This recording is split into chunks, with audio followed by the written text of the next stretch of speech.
No, yo no creo que sea una cortina de humo. Yo creo que el país se le está cayendo en pedazos. Entonces todos los días se les cae un cacho diferente y todos los días no saben cómo reaccionar. Vamos a fondo en la historia porque sí creo que merece un poco de tiempo de reflexión. ¿Cómo se construyó la guerra contra el narco? O sea, ¿de dónde salió un fenómeno político que en 3 años ha producido más de 40,000 muertos? 50 ya se dice ahora, desaparecidos, irregularidades múltiples en la relación de las fuerzas del Estado con los mexicanos. ¿De dónde salió? Recorramos los hechos, los puros hechos. Tenemos un presidente no legítimo con la sombra de que llega al poder con fraude electoral. Yo estoy convencido de que hubo un fraude electoral. Por favor, ¿no? Convencido, los hechos ahí, ¿no? Todos los estudios, los comportamientos de las casillas falsas, el negarse el IFE a revisar. Si yo hubiera sido Calderón, ¿es madera esta chingadera? No. Es plástico. Bueno, toquemos plástico. Si yo hubiera sido Calderón y me acusan de llegar ilegalmente a la presidencia y la demanda del movimiento, la nuestra, era voto por voto, casilla por casilla, ¿qué más quiero que citar a López en territorio neutral y decirle, a ver, compadre, voto por voto, casilla por casilla, pero aquí tú y yo nos comprometemos a reconocer al que ganó? O sea, si verdaderamente había ganado, la tenía en la bolsa. Íbamos a tener que reconocer su victoria, porque esa era nuestra demanda. Bueno, se niega el voto por voto, casilla por casilla. No mames, es evidente el fraude electoral, es obvio, ¿sí? Porque si no, hubiera logrado la legitimidad que ya nunca tuvo. Bueno, haya sido como haya sido.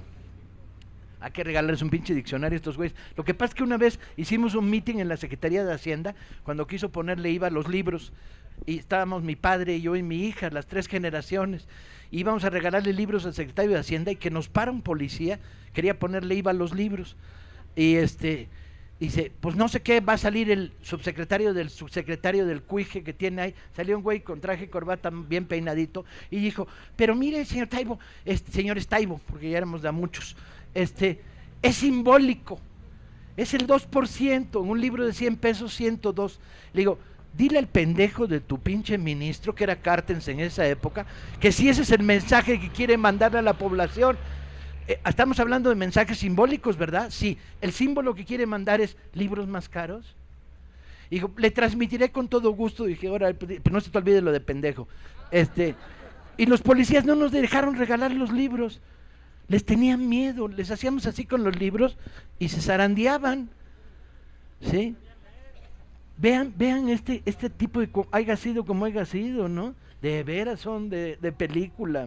Vean, tenemos un presidente legítimo. ¿Cómo pretende lograr un nivel de legitimidad, de reconocimiento?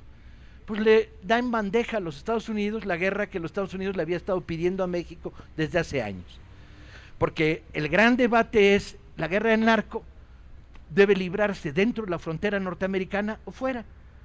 Y la pregunta es, ¿por qué fuera, güey? Pues ustedes tienen las redes de distribución, los supermercados de la droga, las redes de consumo, las pandillas, el 90% de la droga ustedes tienen estructurado. Libren la guerra en Dallas, en Texas, en Boston, en Chicago, ¿sí? Ah, no, pero llega este güey y pues ahí les va, gratis. Y se las da gratis. No se pone los pantalones y se sienta frente a un presidente, por cierto era Bush todavía, ni siquiera se esperó Obama, el muy pendejo, y le dice, oiga, colaboramos en la guerra contra el narco. Órale, no, le dice, nosotros la libramos. Bien, primer problema, no hay un acuerdo con los Estados Unidos de igual a igual para dar la guerra contra el narco. Segundo problema, el narco opera con la lógica bien sencilla, que es vende droga, la transforma en dólares, compra armas. En el planteo original de la guerra, el gobierno mexicano no toma en cuenta el problema del financiamiento del narco. Y no lo toma en cuenta porque no lo quiere tomar en cuenta. Porque sabe que detrás del primer nivel está el segundo, el tercero, y detrás del tercero, que serían los capos de la droga, están las estructuras bancarias, los industriales, el gran industrial de Monterrey que presta sus camiones de distribución de gas para transportar droga, los blanqueadores de dinero, las cadenas hoteleras, los casinos, ¿sí? Entonces, ahí sí no. Bueno, ¿en qué cabeza le cabe a alguien librar una guerra cuyo sustento es económico sin intervenir de manera económica? Bien, ¿sería eso poco? Llevamos 2. Ni consulta con Estados Unidos para llegar a un acuerdo de iguales, ni negocia la situación económica. 3, no negocia la obligación de los Estados Unidos de yo te doy una guerra, yo te la pongo, pero tú contrólame el tráfico de armas en la frontera. Compañeros y compañeras, cada bala que mata a un mexicano hoy cuesta 7 centavos de dólar en Del Río, Texas, en una pinche trapalería, y la compras con licencia de manejar. Son chingaderas, ¿sí? El tráfico de armas sigue fluyendo como les da su rechingada gana, porque no hay control de armamentos en Estados Unidos. Y este güey no negocia como problema fundamental el control del armamento. No se le ocurre. Tardó 1 año en pedirlo y a la fecha no hay una negociación de tráfico de armas. Tenemos una guerra en la cual hay 40,000 muertos de este lado. ¿Cuántos hubo del otro lado en este mismo momento? 67. 40,000 acá, 67 allá. Bueno, los números hablan. ¿Pero eso era todo? No, eso no era todo, por favor. 5, el gobierno de México tiene un aparato de inteligencia. No se rían todavía, espérense. El aparato de inteligencia está constituido por una serie de especialistas en información, a los cuales les pregunta antes de iniciar la guerra, ¿quién es el narco? ¿Sí? Bien, la mitad de ese aparato de inteligencia, según documentadísimo estudio que publica la editorial Planeta, ¿sí? Se llama Tiempo de Sangre, ¿no, Marina? Marca de Sangre, de Héctor de Mauleón, documentadísimo. Demuestra que la mitad del aparato de inteligencia, procuradores estatales, procuradores generales, jefes de la AFI, estaban a sueldos del Chapo. O sea, tú vas a una guerra y tu aparato de inteligencia lo domina el enemigo y te dice, no, pega por aquí, ataca por allá, vete por allá. Los 2 primeros años de la guerra contra el narco los dirigió el Chapo Guzmán y dijo a qué bandas había que preguntar. Y es por eso la intensidad del horror, por eso se generan cadenas de venganzas entre las bandas mafiosas, traiciones, ¿no? Por el control. ¿En qué cabeza cabe el poder lanzarse una guerra contra el narco sin depurar tu aparato de inteligencia? Saber lo que realmente sucede. ¿Pero eso fue todo? No. El presidente Calderón lanza a este país una guerra contra el narco con una policía corrupta. La enorme mayoría de los jefes policíacos estaban a sueldo de los capos locales de la droga, con un ejército corrupto. ¿No más eso? ¿Con eso vas a la guerra? No, con el sistema judicial más destruido y corrupto que se conoce en toda América Latina, hombre.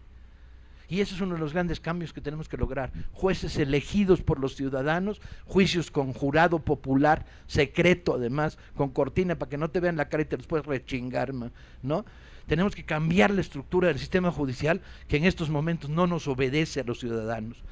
Pero se lanza. Pues claro, las primeras de cambio te compran un juez allá, a otro ya lo tenían comprado, ¿para qué lo compran? Pero ¿eso fue todo? No. Tiene uno de los sistemas carcelarios más pinches locos del planeta. La cárcel de Torreón, la directora de la cárcel torturaba a los presos vestida con trajes de licra negra. La cárcel de alta seguridad de Veracruz, el director de la cárcel dejaba salir presos a operaciones de asesinato y venían a dormir en la noche. Las cárceles de México, y todos lo sabíamos, eran cárceles en las cuales para los ricos eran como el pinche Hilton y para los pobres eran el infierno. Los ricos, los presos ricos tenían putas, controlaban el comedor, tenían 4 pantallas de televisión en cada uno de sus... ¿Eso era una cárcel? Y eso lo sabían, no pueden saberlo. Yo sé que son muy pendejos, de veras, los que hoy nos gobiernan, y que tienen una actitud ante la ciudadanía muy podrida, que es, viajan por las ciudades en carros con vidrio tintado y no nos vengan los ciudadanos. Mejor, porque qué pinche asco que estén viendo estos güeyes, pues, ¿no? Pues él es así cuando pasan. No nos ven, no tienen la percepción del México de abajo, del México real, pero aún así, carajo, tan pendejos no pueden ser. Y entonces resulta que nos involucran en una guerra con estas circunstancias. El famoso pozolero, ¿te acuerdan de la historia? 300 muertos, se cocinó, está en el bote, pero los que le llevaban los muertos, ¿sí? Salen dentro de 6 meses, a chingar. los que le llevaban los cadáveres para que los cocinara el pozolero, resulta que el Ministerio Público hizo mal la investigación y solo los acusaron de tenencia de armas prohibidas. En 6 meses, esos tipos que asesinaron 300 personas están de nuevo en la calle. ¿Qué van a hacer? ¿Van a poner un Oxxo en la colonia en la que nosotros vivimos? Ni madres. ¿Qué saben hacer? 300 asesinatos. Y van a estar en la cárcel. Esa gente del Ministerio Público debería estar colgado de los huevos en las Islas Marías, porque es un riesgo para los ciudadanos. ¿Cómo es posible que no haya integrado la investigación cuando había denuncia de él me traía los muertos, etcétera? Bueno, ¿eso es todo? No, compañeros, eso no es todo, ¿sí? Lanza una guerra en la cual no tiene unas fuerzas para actuarla, procuradurías, gobiernos estatales, que garantice a la población, porque no tiene consenso con la población y no toma en cuenta a la población. De tal manera que en medio de la guerra quedan atrapados varios millones de mexicanos. Y ahí están las bajas accidentales, los que iban pasando y se murieron, los cateos irregulares, las desapariciones, las denuncias en Tamaulipas de que un día te secuestran los Zetas y al día siguiente te secuestran el ejército. ¿Qué tenemos? Tenemos un presidente responsable de 40,000 muertos, ¿sí? Y hay que pararlo, y no solo por el camino que dice la maestra, de tener la ley de seguridad, hay que correrlos de los pinos, y hay que plantear el ABC, compañeros. El ABC es: no se puede ir a una guerra contra la delincuencia si no intentas 2 cosas. Primero, la depuración absoluta del sistema de represión e impartición de justicia, policías, ejército, jueces, ministerios, absoluta. Hay que limpiarlo con escoba. Como decía Cuauhtémoc Cárdenas, se barre de abajo arriba cuando estás barriendo unas escaleras, pues de abajo arriba el barrido potente. Y segundo, con una política social. Si no ofreces al joven que está tentado por el dinero fácil empleo, cultura, diversión, esparcimiento, si no lo apoyas, si no le das chance de estudiar, pues es carne de cañón en el proceso, ¿sí? Es la cultura y el debate público y la sensibilización de la sociedad la que puede frenar, pero sobre todo es la depuración al 100%, que por cierto la llevamos pidiendo a gritos desde hace años los mexicanos, ¿no? Entonces, ¿hay que parar la guerra contra el narco? Sí, pero no hay que pararla diciendo, órale, pinches narcos, síganse chingando a la gente. No, hay que pararla diciendo, pausa, primero limpiamos la casa y luego la pintamos.